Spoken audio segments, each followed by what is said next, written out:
para no dejarlo nada más completamente teórico, vamos a ver muy rápidamente un ejemplo de cómo se definirían estos sistemas. Y va a ser un mundo muy sencillo, el juego del gato. Hay muchísimas maneras de describir el juego del gato.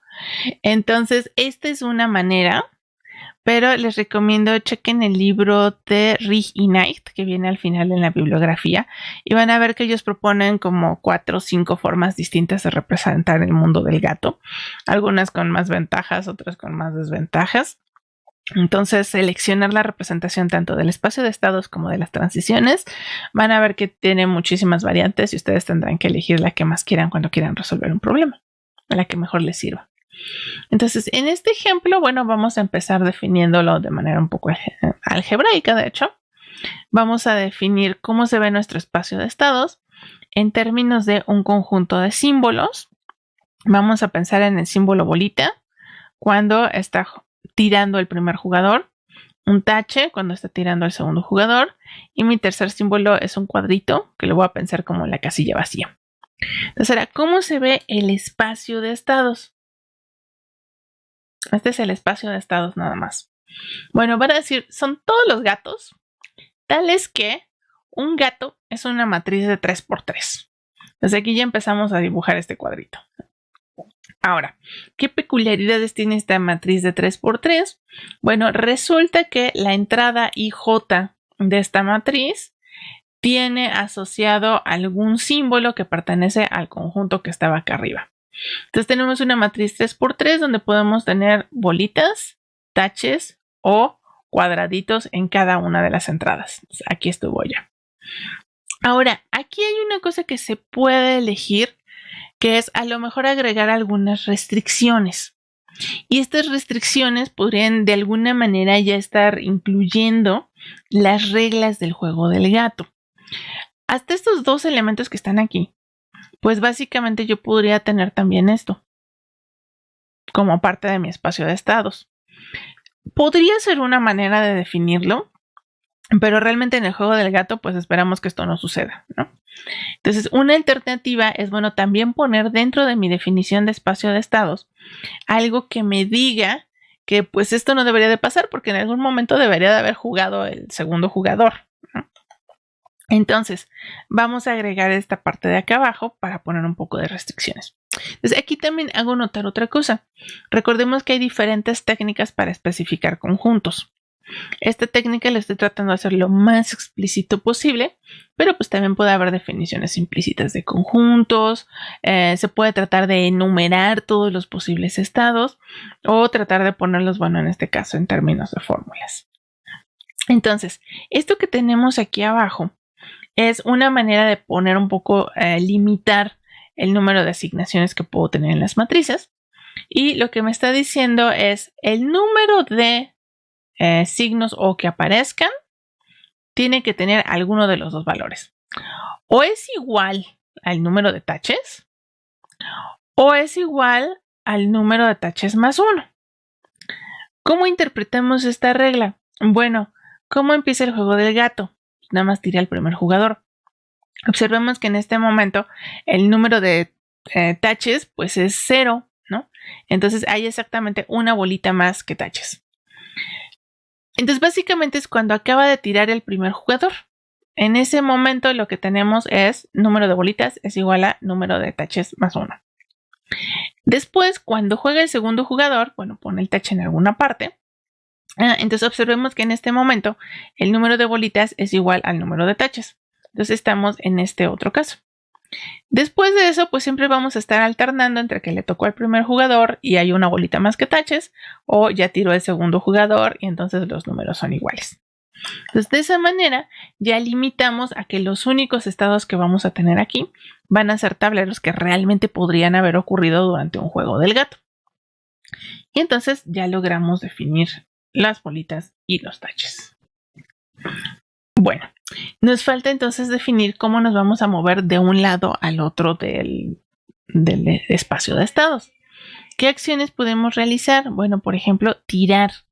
Tirar en la posición IJ con I que pertenece a los naturales entre los valores 0, 1 y 2 y J también. Básicamente lo que estoy diciendo es tirar en el renglón I o en la columna J y pues como solamente hay 3 renglones y 3 columnas, pues tengo 3 posibles valores, ¿no? Y aquí los asignamos entre 0, 1 y 2.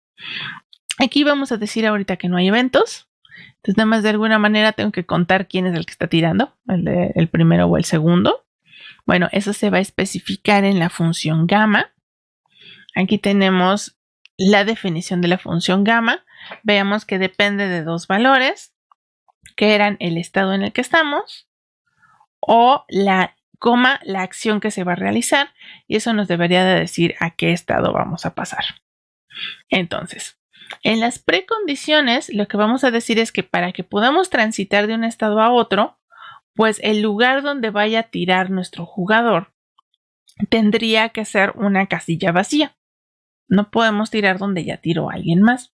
Entonces, eso lo estamos poniendo en precondiciones. Entonces, observen que es como cualquier definición de función de las que vemos en computación, ¿no? Tenemos que establecer qué se tiene que cumplir para poder aplicar la función y después qué es lo que va a suceder o qué condiciones se van a cumplir después de que se haya ejecutado. Entonces, en las postcondiciones vamos a especificar básicamente cuál va a ser el efecto de aplicar esta función. Y vamos a tener por un lado que no va a cambiar en nada nuestro espacio de estados si para toda KL y KL es distinta de IJ, ¿no? Entonces, básicamente me está diciendo que de nuestra matriz original, para todas aquellas casillas que no son la casilla donde estamos tratando de tirar IJ, estos valores van a quedar igual. Supongamos que aquí estamos tratando de tirar aquí. Bueno, todas estas van a quedar idénticas. Y ahorita vamos a ver qué pasa con el cuadrito azul. Dice, bueno, en esta forma de plantearlo, lo que se decidió era que íbamos a representar a los dos jugadores como agentes. Entonces, no estamos considerando al contrincante como un evento. No estamos considerando dentro de este plan. Pero vamos a utilizar el número de tiros para saber a quién le tocaba jugar. Pues como habíamos visto en la definición de hace rato, si el número de tiros son iguales, pues quiere decir que entonces le tocaba al de la bolita, porque era el primer jugador. Y lo que me está diciendo es que entonces si el número de tiradas son iguales, entonces voy a colocar una bolita exactamente en la casilla donde que me indican las coordenadas I y J.